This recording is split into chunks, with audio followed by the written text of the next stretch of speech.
नमस्कार दोस्तों, मैं हूँ रूही और आज हम एक्सप्लोर करने जा रहे हैं एक बेहद प्रेरणादायक किताब you are born to blossom, जिसे लिखा है डॉ. APJ अब्दुल कलाम जी और अरुण तिवारी जी ने। यह किताब हमें सिखाती है कि कैसे हम अपने अंदर छुपी हुई संभावनाओं को पहचान सकते हैं, उन्हें संवार सकते हैं और इस दुनिया को कुछ खिलाकर दे सकते हैं।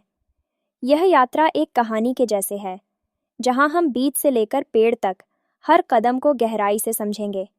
हम देखेंगे बीज संभावना, मिट्टी परिवेश, पानी भावनाएं, रोशनी दृष्टि और अंत में पेड़ और फल योगदान। तो अगर आप अपनी ज़िंदगी में गहरा बदलाव लाना चाहते हैं तो इस वीडियो को अंत तक ज़रूर देखिए। चलिए शुरुआत करते हैं। अध्याय 1, बीज अंदर की क्षमता। बीज मतलब आपकी छुपी हुई ऊर्जा, हुनर और सपने। यह हर इंसान में होता है, चाहे वह एक किसान हो या इंजीनियर। कलाम जी के रामेश्वरम वाले बचपन के सपनों का जिक्र, उनका समंदर किनारे बाल्यकाल, हवा, लहरें और प्रकृति से जुड़ाव, इन सब ने उनके भीतर वैज्ञानिक सोच की चिंगारी जलाई।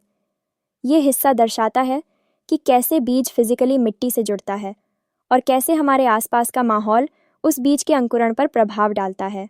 वास्तविक उदाहरण, रामेश्वरम के समंदर ने कलाम जी को पक्षियों की उड़ान से प्रेरणा दी।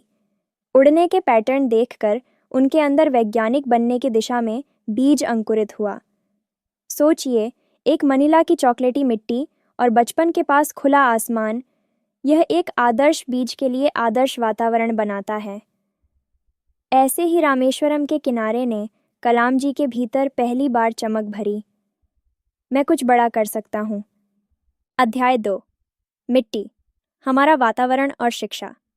मिट्टी यानी वो सभी चीज़ें जो हमें घेरती हैं, परिवार, शिक्षक, स्कूल, समाज, संस्कृति। यह मिट्टी या तो बीज को पोषण देती है या उसे घुटा देती है। शुरुआती चैप्टर में कलाम जी का एक शिक्षक के साथ अनुभव।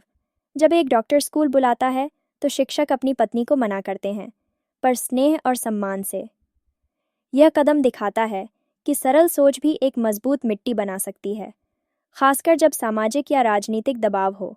वास्तविक उदाहरण, शिक्षक ने कलाम को क्लास में एक कुर्सी दी। यह कोई दया नहीं, बल्कि एक शिक्षक का उठाने वाला कदम था, जैसा कि आज के समय के मेंटोर करते हैं। एक शिक्षक ने सामाजिक दबाव को दरकिनार करके कलाम जी के साथ अपनी जगह साझा की। यह मिट्टी इतनी उपजाऊ थी कि उसने केवल शरीर नहीं, आत्मा को पोषण दिया। अध्याय 3, पानी, भावनाएं और भावनात्मक पोषण। पानी मतलब आपके अंदर की भावनात्मक स्थिति, उतार चढ़ाव, रचनात्मकता, आत्मचिंतन। कलाम जी का रटे हुए ज्ञान के खिलाफ मजबूत रुख। वे चाहते थे कि युवा खुद से सीखें, प्रयोग करें और खोजें। एक जलती मोमबत्ती रोशनी देती है। यह किताब का एक रूपक है जो बताता है कि जब हम भावनात्मक रूप से खुले होते हैं, तब हमारी सोच और स्पष्टता हर किसी तक पहुंचती है। वास्तविक उदाहरण, प्रोजेक्ट 2020 मॉडल में ग्रामीण शिक्षकों को प्रोत्साहित किया गया कि वे छात्रों के साथ मिलकर रिसर्च करें और खोजें। जब कलाम जी का पानी मिला, उन्होंने शिक्षकों से कहा, केवल पढ़ाना नहीं, शोध का वातावरण बनाइए। इस भावनात्मक बहाव ने ग्रामीण समुदाय में सकारात्मक ऊर्जा भर दी। अध्याय 4, रोशनी, दृष्टि, मूल्य और दिशा। रोशनी मतलब आपकी आंतरिक स्पष्टता, सपना, लक्ष्य, नैतिक दिशा। कलाम जी के लिए विजन अहर्स आत्मनिर्भर भारत, जहां ग्रामीण प्रतिभा को सशक्त किया जाए। सपना वो नहीं जो नींद में आए। किताब में बताया गया है कि सपना केवल इच्छा नहीं, बल्कि एक कर्म प्रधान उद्देश्य होना चाहिए। नैतिक मूल्य, संस्कृति और विवेक ज्ञान के साथ साथ आवश्यक हैं। वास्तविक उदाहरण, प्रोजेक्ट 2020 की ICT लैब्स न केवल तकनीक बल्कि ग्रामीण युवाओं के लिए आशा का प्रतीक थीं। कल्पना कीजिए, एक स्कूल जहां सैटेलाइट से जुड़े क्लासरूम हों और शिक्षक छात्र मिलकर समुदाय बनाएं। यह केवल रोशनी नहीं, बल्कि एक दिशा थी जो हर बच्चे में सपने की चिंगारी जगा रही थी। अध्याय 5, पेड़ और फल, खिलना और योगदान। पेड़ और फल का मतलब, जब बीज, मिट्टी, पानी और रोशनी मिलते हैं, तब जीवन खिलता है और उसका फल समाज को दिया जाता है। किताब इस बात पर जोर देती है कि विकास उम्र के साथ नहीं रुकता। नो एज बार, पोस्ट 50 करियर, वरिष्ठ वैज्ञानिकों के प्रेरणादायक उदाहरण। कलाम जी ने राष्ट्रपति बनने के बाद भी युवाओं और गांवों के लिए काम करके यह सिद्ध किया कि सेवा कभी नहीं रुकती। वास्तविक उदाहरण, स्टारफिश कहानी।